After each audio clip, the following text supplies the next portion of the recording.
Hi, Mary Lurson, Executive Director of the NAMM Foundation. Welcome to Talking at Music Education. We're grateful to be coming on live stream on Facebook Live through EnterTalk Radio. We're grateful for that partnership. And we're also going to be available on Talking at Music Education, the podcast of the NAMM Foundation.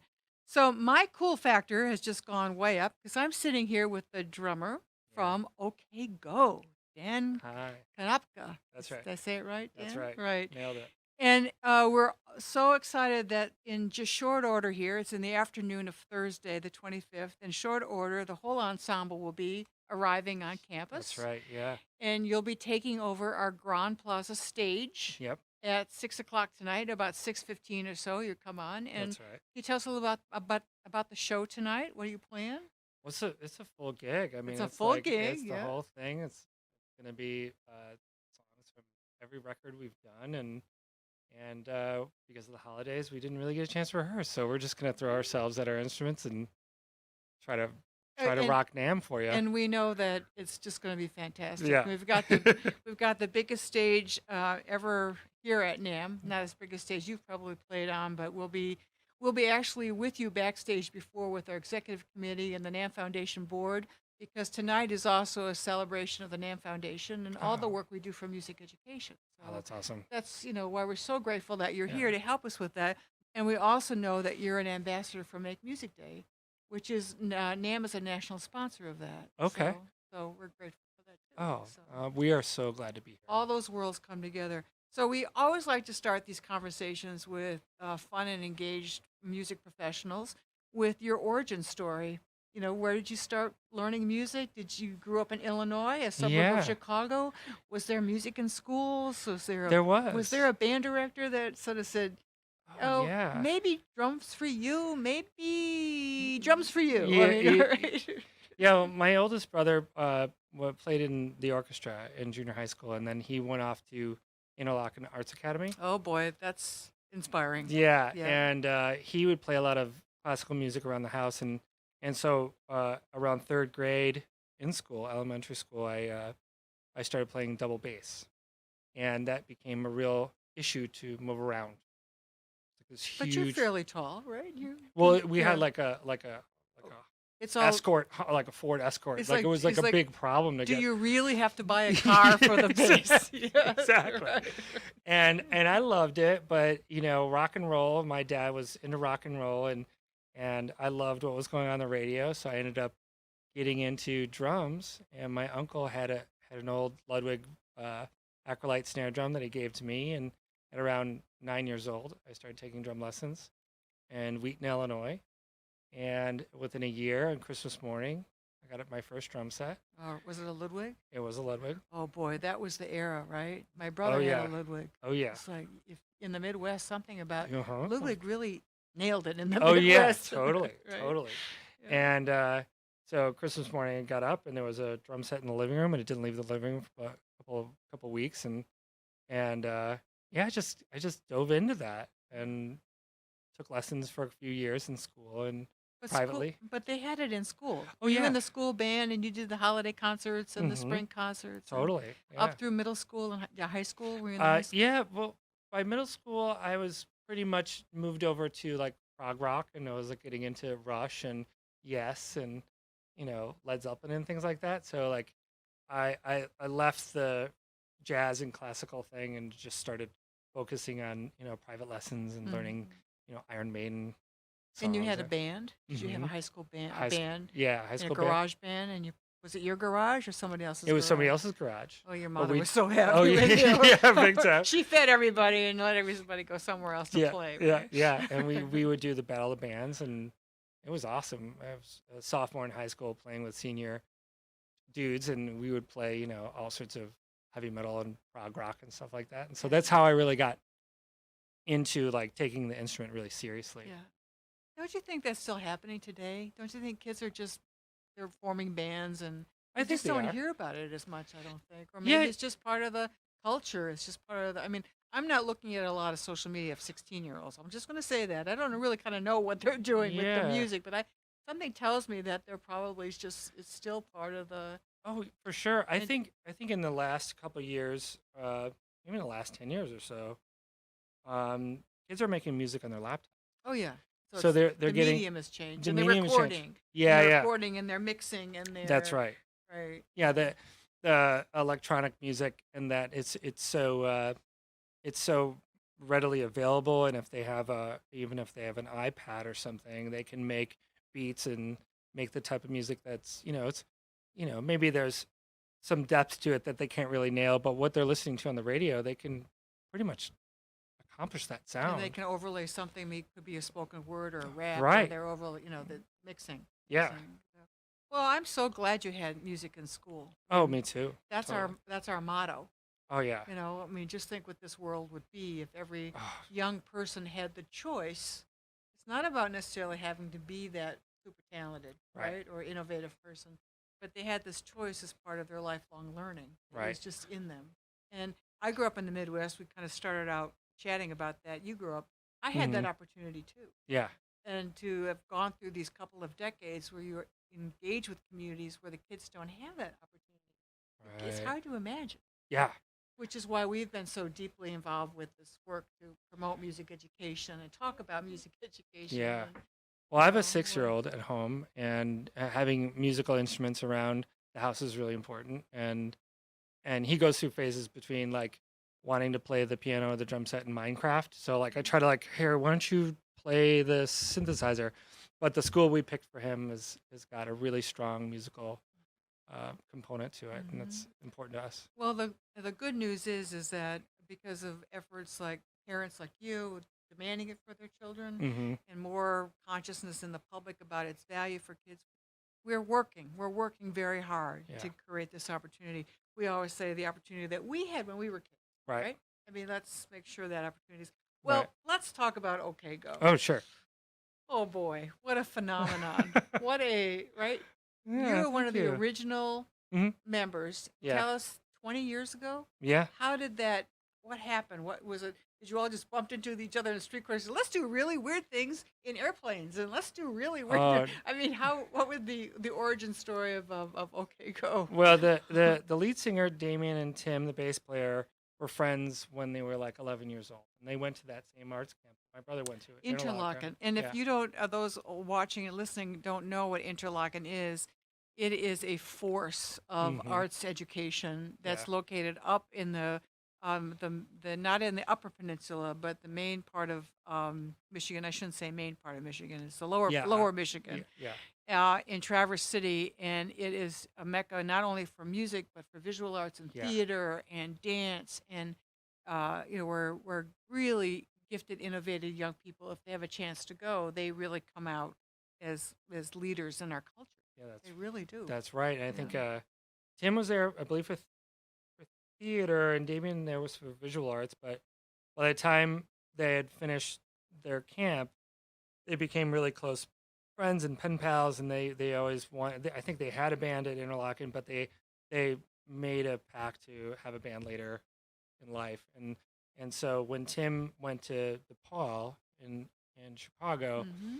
uh, I met him there. I was going to Columbia College in Chicago for music, Yeah. and I started in a band with Tim, a different band. But when Damien finished school, he moved to Chicago, and that's when OK Go started.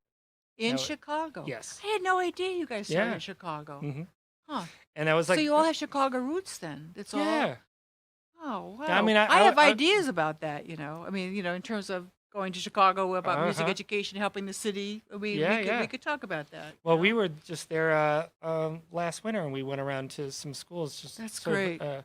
Because they're doing rebuilding. yeah. They have a citywide plan for Mhm. music education. That's great.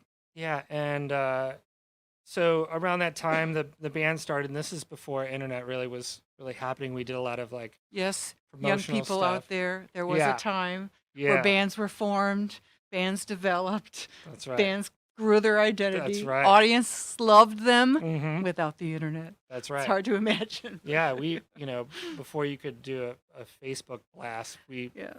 we would go around the city and we paste our posters up around town, and Old school. yeah, It's- Joe Shanahan had to go to court because we Makes made me a so huge, sentimental. huge mess with our posters.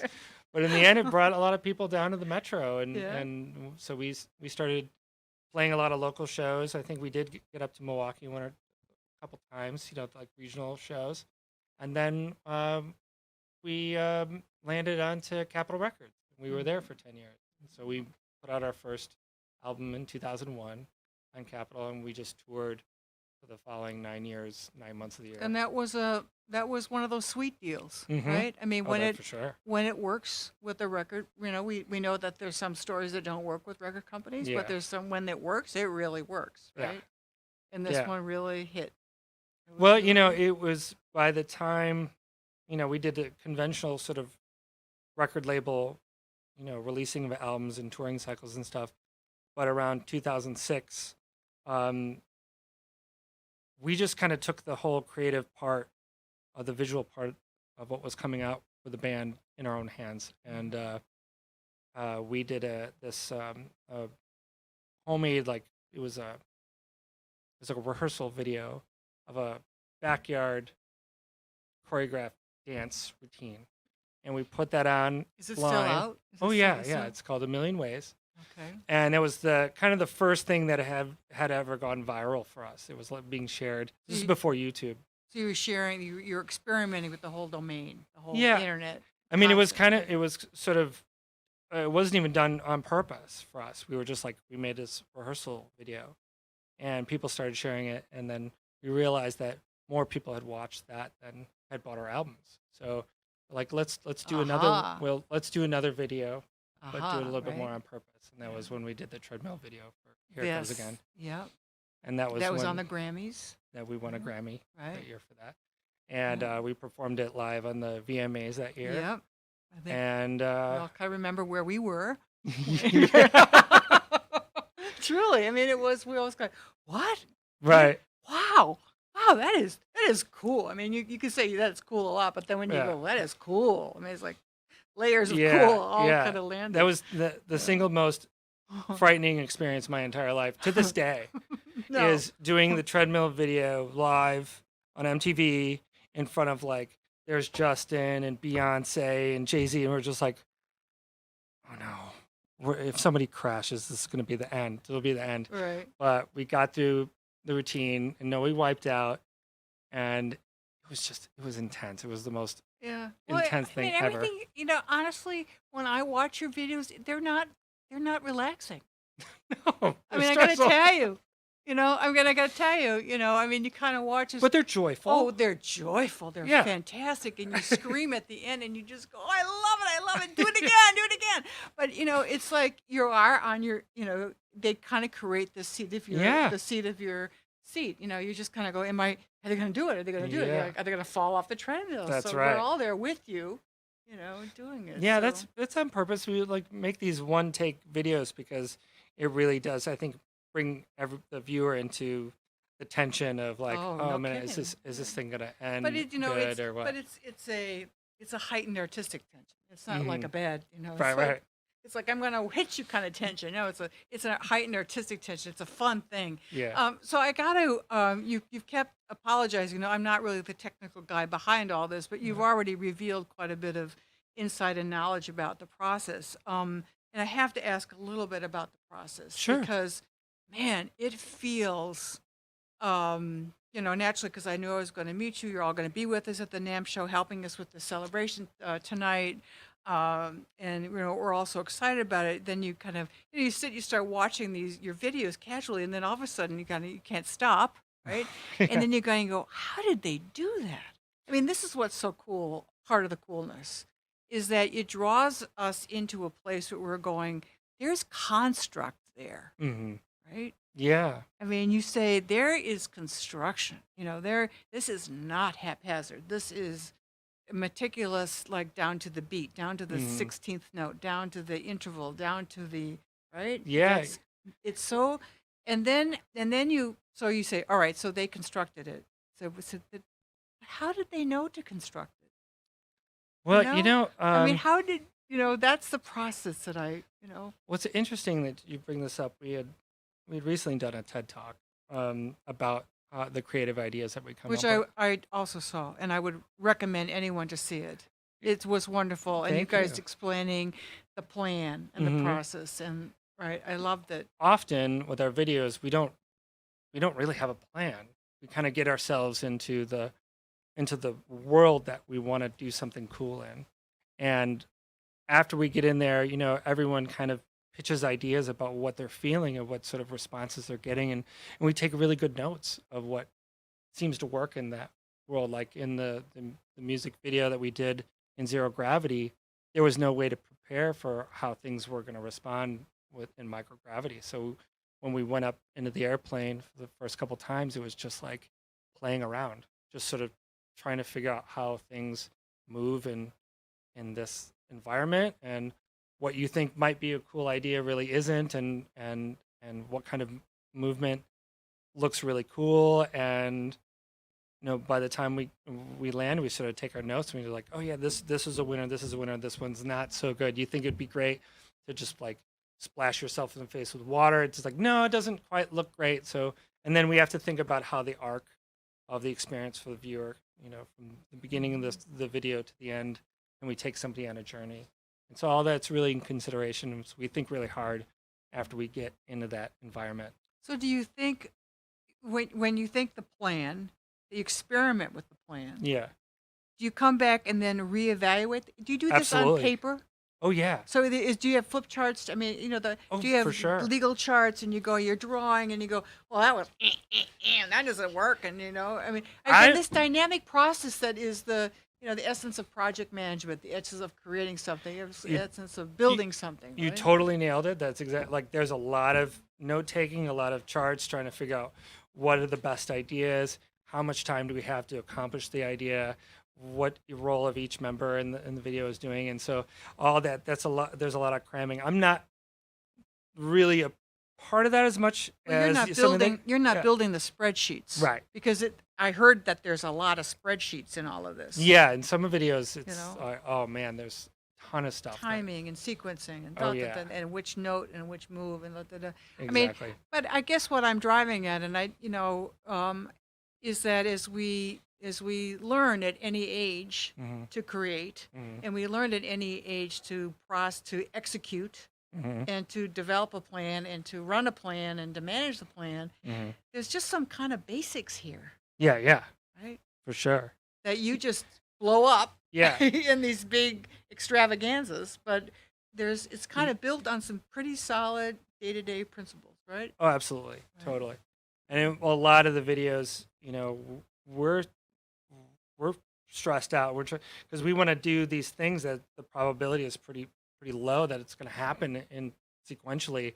So at the end of the video that we did with the chain reaction for the video, This Too Shall Pass, I mean, it was like this incredible cathartic moment where it's like, oh my gosh, this thing worked. And at the end of that video, the people that were involved were all like, we sort of exposed them in the video. Everyone cheered. It was like a genuine moment of like release and relief and happiness, because like the whole thing worked. And I have to say that it's not unlike, I think, what a really great high school marching band experiences Mhm. when they execute a great halftime show. Yeah. We have these opportunities to put kids in these circumstances where they have to calculate, they have to plan, they have to be part of something, they have to know their place in Yeah. it, they have to, contribute to it, they have to be part of something. Again, Yeah. that's what the arts teach us. That's right. Yeah. Well, I can't go on too much longer. Two more things I want to talk about Sure. is this playful learning lab that you guys are starting, and the connection or associated with and connection to learning. But I was told by my daughter that I had to ask you about upside down, inside out, and your Yeah. zero gravity experience in the plane. Yeah. So the first thing is, if I was going to ask you on the way in, you didn't bring any ping pong balls with you, right? We're not going to No. release any ping pong balls, and we're not going to throw They'll any. just fall to the floor. We're not going anyhow. to throw any paint-filled balloons or anything. We're all safe, right? No, we're all Because- gonna All right, no change of clothes today. but did you get really sick in doing that? I mean, that looked just painful to me. Parts of you know, it. um, Going up and flipping around and. I think for us, we knew that this flight in some places is called the vomit comet. So yeah, people get sick. Yeah. But we all met up with our doctors, and we got to wear these these patches, these medicine patches Okay. that help with that kind of motion sickness stuff. But in Russia, where we shot the video, Oh, really? yeah, we Yeah. shot it outside of Moscow, and that medication is not available. You had to sneak it in? We snuck it in. Oh, you're hearing it from it. You're hearing it here, We snuck but it it's in. all right. The video's done. It has like It's 40 done. million views. So it like Well, we right, brought a lot, right, and we were like, "Does anybody need this?" Because right. there was like 60 or so vomit events during the production, and there wasn't the band guys. We were all fine. Like, and actually, I loved it up there. I mean, over time, after 15 flights, the cumulative effect, you start to get really dizzy. Damien passed out during one take. Like, it's just It looked like you got from nailed too against the side. I mean, oh it must yeah, have like bruises and bangs and oh like yeah. you didn't have helmets on. And, No, you didn't look like you had a lot of padding I on. actually hit the roof of the cargo plane we're in a couple times, and yeah, I hurt myself. But Yeah. at the time, and my son's just like, "Dad, what's it like?" I'm like, "It's like being Spider-Man. It's just like you could just jump out of your chair and fly 20 feet in the air. It's Right. an awesome experience." It looked like now, but was that one where you did it all in one take? No, No, that's no, spliced together, right? that's Because you spliced had the together. reality of time and That's right. arc of time, the arc of the curve of the when you're weightless and when That's you're right. not, and then that was all cut together. That's right. Yeah. So yeah, It doesn't look like that though. you get about 26 seconds of weightlessness, and then it takes between like 4 to 8 minutes to get back in position to do that again. So the time in between, we just edited. So if you were on camera and with a barf bag, no, I'm no, teasing, if you were on camera and you had to wait through that 4 to 8 minutes, you had to Yeah. stay really still. Yeah. And so that's a round It's- of it's like double gravity. It's like stop action. Kind Yeah, of, you just right? had to just wait until the next moment, and then you could move again. Oh. It was complicated. I don't know much about it. Planning, but The and then tactic- you were synchronizing to music, and you were That's right. Well, ladies and gentlemen, boys and girls, young men and women, remember if you want to create something great, you have to have a vision and a plan. And Yes. sometimes it's 1% vision, 99% plan, right? And That's right. And hard work and hmm try it again and try it Trust. again and try it again. So tell us about this learning lab and your playful learning lab and the commitment to learning Well, experiences for young children. again, I'm not. I don't have all the details But just within the me, concept but of the it. concept is basically the simple sciences that are happening in our music video. We sort of reiterate in a language that teachers can use with their students, and often, a few times a week, we get emails from people all over the world that use our videos as examples for their physics classes or the math classes and stuff like that. So we just felt like it was a natural natural move to sort of get into that arena and sort of talk about the things that are happening in our videos. So it's in its early stages, but I feel really happy about it and really strong about it because I have a young one who's starting to wonder about why things do the things they do in nature, and I was just like, oh, this is just, it feels it's a really wonderful feeling. to And be you're part of it. taking your innovation kind of to the next, you're giving back too, Yeah, right? And that's absolutely. always feels good, Yeah, right? it does feel good. Well, we're so grateful that I could be here with Dan Konopka, the drummer for OK Go, Thank you. who's going to be on our stage tonight here at the NAMM Show, helping us celebrate music education. And you didn't bring any zero gravity planes to the No, NAMM no. Show, though. It's We'd the have one to- thing we don't have here this year. It's we have not- a lot of things here at the NAMM Show, but Yeah, And we- 2030 maybe. right. Right. Oh, you might arrive in one, Yeah, right? Land on the yes. plaza, and then we Yes. could open the hatch, and we could start working on that now, right? We need Yeah. a spreadsheet. Well, We let's just need a spreadsheet. do it in the Dells. Okay. We'll go to Right, Noah's we'll go Ark. Storybook Gardens. They're not there anymore, though, but the Oh. ducks are still there. Okay, Wisconsin ducks. I'm into it. Okay. Let's do it. So thank you so much, Dan, and Yeah. and send our best to your colleagues in the band I and how will. grateful we are I that will. they're all here. And thank you all for joining us from the NAMM Show, where we're so grateful to have OK Go with us. And also, thanks for joining us here at Talking at Music Education. a podcast of the NAMM Foundation.